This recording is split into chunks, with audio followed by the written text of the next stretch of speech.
बिस्मिल्लाहिर्रहमानिर्रहीम। अस्सलाम वालेकुम डियर स्टूडेंट्स। आज हम पढ़ेंगे प्रोटीन सिंथेसिस। प्रोटीन सिंथेसिस को दूसरा नाम क्या दिया गया था? ट्रांसलेशन। ये दोनों हम पढ़ने वाले हैं और इसकी हस्ब मामूल पहले रिक्वायरमेंट्स में बताता हूँ आपको। प्रोटीन बनाना हो तो क्या क्या चाहिए होगा?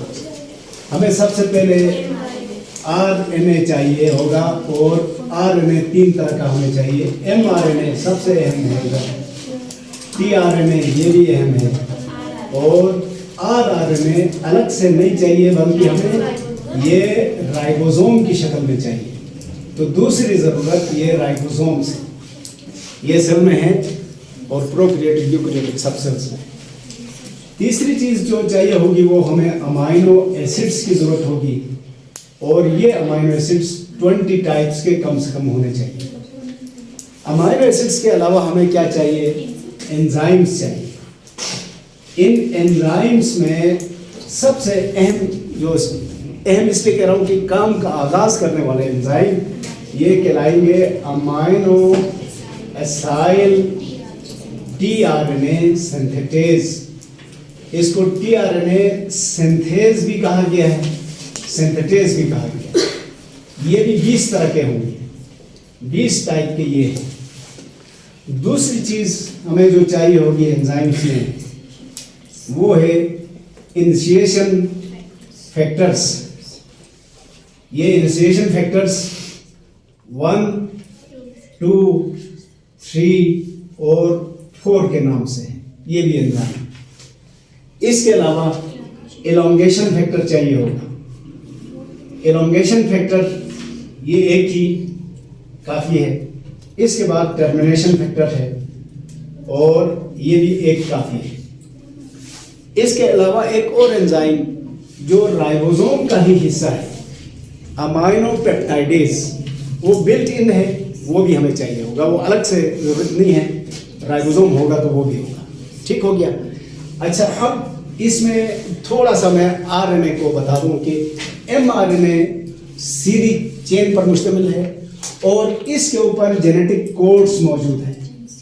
हाँ, कोड्स की तरतीब इस तरह से है कि इसके 5' एंड पर पहला कोड हमेशा AUG होगा और ये AUG वाला कोड मेथियोनिन का कोड है। मेथियोनिन एक अमाइनो एसिड है। 5' एंड की तरफ पहला कोड हमेशा ये होगा, इसीलिए इसको स्टार्ट कोडोन भी कहते हैं।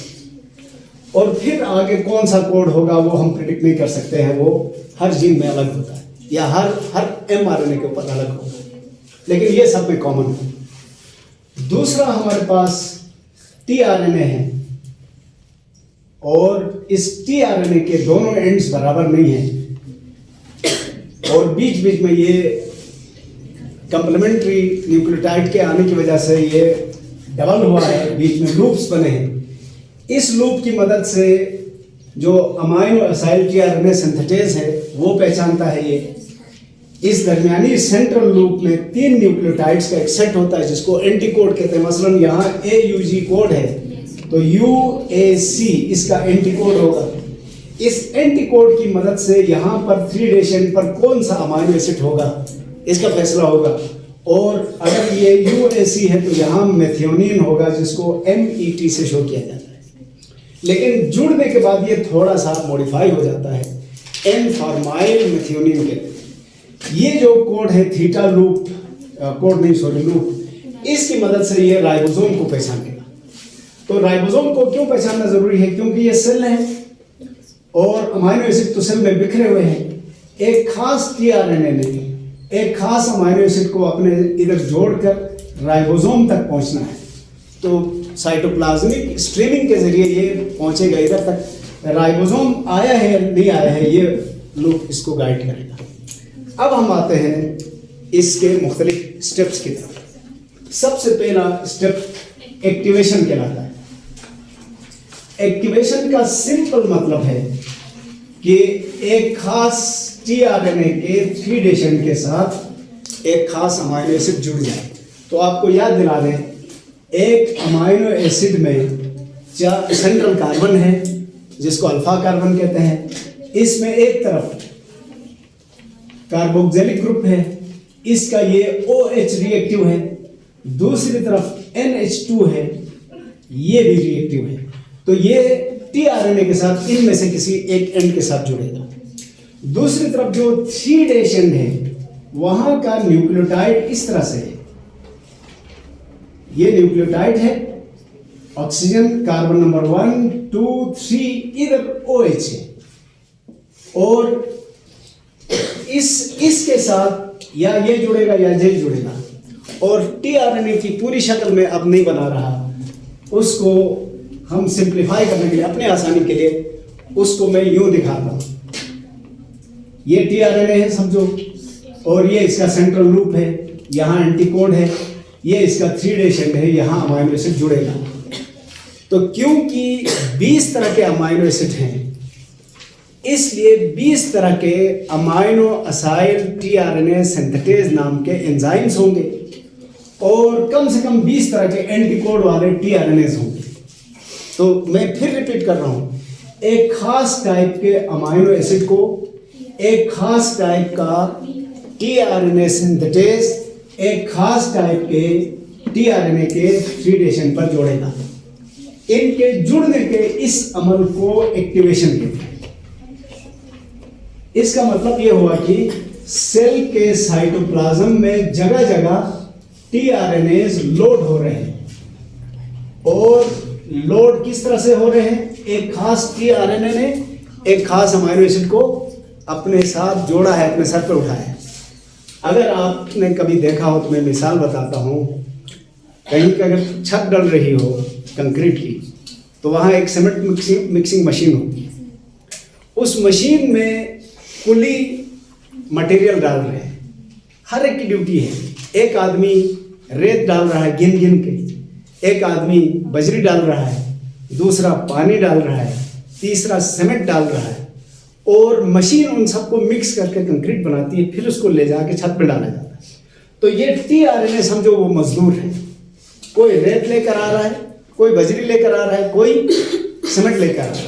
तो हर एक का अमाइनो एसिड अलग है, और कौन सा tRNA कौन सा अमाइनो एसिड उठाएगा इसका फैसला इसके एंटीकोड से होगा। जब ये पैक हो जाते हैं या इस तरह से जुड़ जाते हैं तो हम इसको कहते हैं एक्टिवेशन हो गया। एक्टिवेशन होने के बाद अब ये आए राइबोसोम के पास। राइबोसोम हमें मालूम है 2 सब यूनिट पर मुश्तमिल है जी। अलग हो जाएगा, अब उसको यहाँ आके अलग किया जाएगा, ठीक है। और दूसरी बात यह है कि 7 मिथाइल GTP 5' एंड पर था, ये 3' एंड है, और 3' एंड पर पोली ए टेल थी, वो अलग हो जाएगी जी। अच्छा, राइबोसोम के बारे में हमने कहा था कि ये इस तरह से है। स्मॉल सब यूनिट में 3 साइट्स हैं, A site, P site, E site. A for aminoacyl site, P for peptidyl site, E for exit site. ये जो राइबोसोम के दोनों सब यूनिट हैं, जब काम नहीं कर रहे हैं तो ये एक दूसरे से अलग रहते हैं। सबसे पहले mRNA को इनिशिएशन फैक्टर 1 इस स्मॉल सब यूनिट के साथ इस तरह से जोड़ेगा कि उसका 3' एंड 5' एंड का पहला कोड कौन सा था? ये AUG। ये कोड इधर P साइड पे अपीयर होगा, अगला कोड ए साइड पर अपीयर होगा, अभी ई साइड खाली है। इन दोनों को किसने मिलाया? इनिशिएशन फैक्टर 1 में। जो ही ये दोनों मिल गए, अब इनिशिएशन फैक्टर 2 इस AUG का कंप्लीमेंट्री tRNA ला के इसके ऊपर रखेगा, और इस tRNA के ऊपर इसका एंटीकोड मौजूद है। तो AUG का एंटीकोड क्या था? UAC। और इसने अमाइनो एसिड कौन सा उठाया था? मेथियोनिन। ये दोनों जुड़ जाएंगे तो इसको कहते हैं इनिशिएशन कॉम्प्लेक्स। 3 चीजें मिली तो इनिशिएशन कॉम्प्लेक्स बन गया। स्मॉल सब यूनिट, mRNA और tRNA with loaded amino acid. फिर इनिशिएशन फैक्टर 3 ये लार्ज सब यूनिट को ला के इसके ऊपर रखेगा। अब ये कॉम्प्लेक्स कंप्लीट हो गया। जब लार्ज सब यूनिट इधर लैंड करता है तो उसके बाद इनिशिएशन फैक्टर 4 दूसरे टीआरएनए को लाके इसके ऊपर बिठाएगा।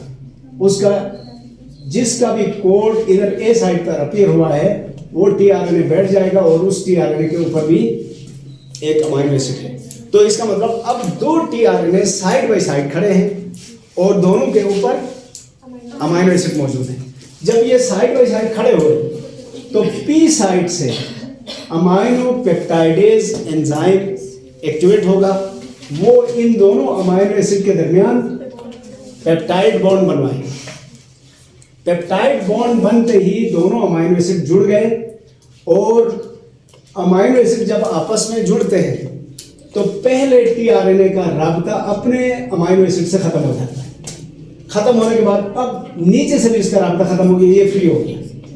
अब शुरू होगा एलोंगेशन फैक्टर, इस पूरे कॉम्प्लेक्स को धक्का देगा और ये धक्का इस तरह से दिया जाएगा कि कोड्स की जगह तब्दील हो जाएगी।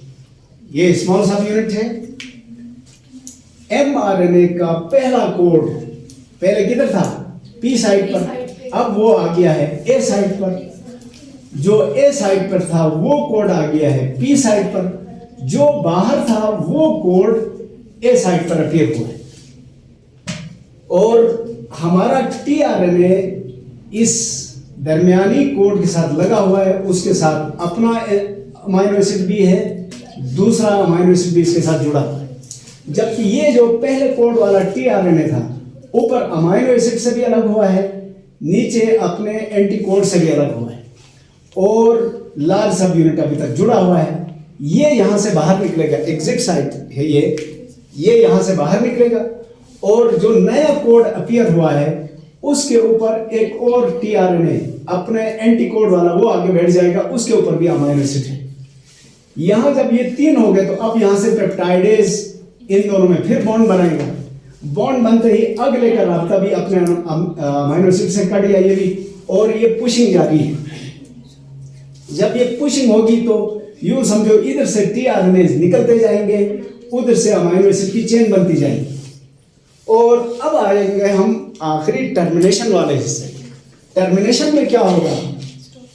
पूरा एमआरएनए आगे बढ़ चुका है और हमारा जो स्मॉल सब यूनिट है वो इस तरह से है, लार्ज सब यूनिट इस तरह से है। इसके ए साइड पर अब कौन आ गया है? स्टॉप कोडॉन आ गया है। 3 कोड थे स्टॉप वाले, उनमें से कोई इधर आ गया है। ये पी साइट वाले टीआरएनए के साथ इसका अमाइनो एसिड अब भी जुड़ा हुआ है, बाकी सारे अमाइनो एसिड की चेन बन चुकी है और इसको अभी हम क्या कहते हैं? Polypeptide chain. और यहाँ वाला जो टीआरएनए था वो इससे अलग हो चुका है, ये यहाँ से बाहर जाने वाला है क्योंकि स्टॉप कोडॉन का एंटीकोड वाला टीआरएनए नहीं है, इसलिए कोई टीआरएनए इधर बैठेगा ही। जब नहीं बैठेगा तो बात खत्म होगी, अमाइनो एसिड नहीं रखा जाएगा। लिहाजा अब क्या होगा? एक धक्का और लगेगा तो लार्ज सब यूनिट अलग, स्मॉल सब यूनिट अलग और एमआरएनए अलग, और जो उधर अमाइनो एसिड की चेन बन गई थी वो इस पूरे कॉम्प्लेक्स से हट गई।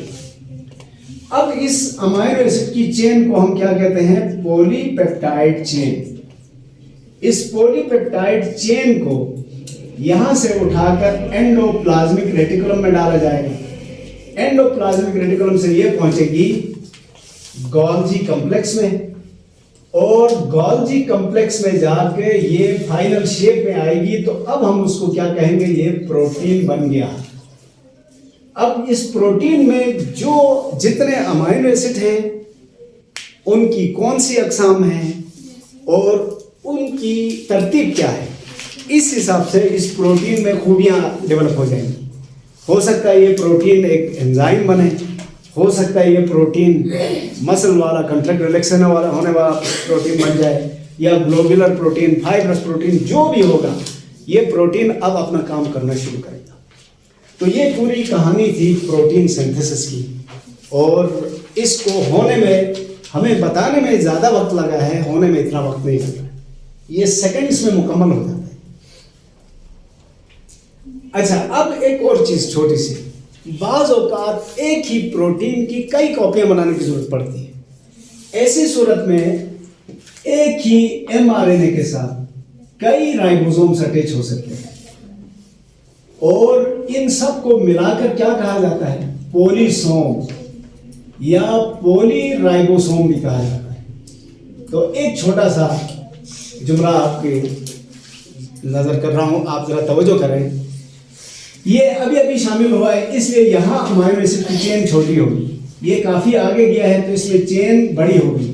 जो सबसे आगे गया है उसमें अमाइनो एसिड की चेन और लंबी होगी। जो एंड पर अगर पहुंचा है तो उसमें अमाइनो एसिड की पूरी चेन बन चुकी। ठीक हो गया। तो पॉलीसोम या पॉलीराइबोसोम कब कहते हैं, जब एक ही mRNA के साथ कई राइबोसोम्स अटैच हो। तो ये अटैच होने का सिलसिला बारी बारी है, एक थोड़ा आगे गया, पीछे से एक और अटैच हो गया, एक और अटैच हो गया, तो कई हो सकते हैं।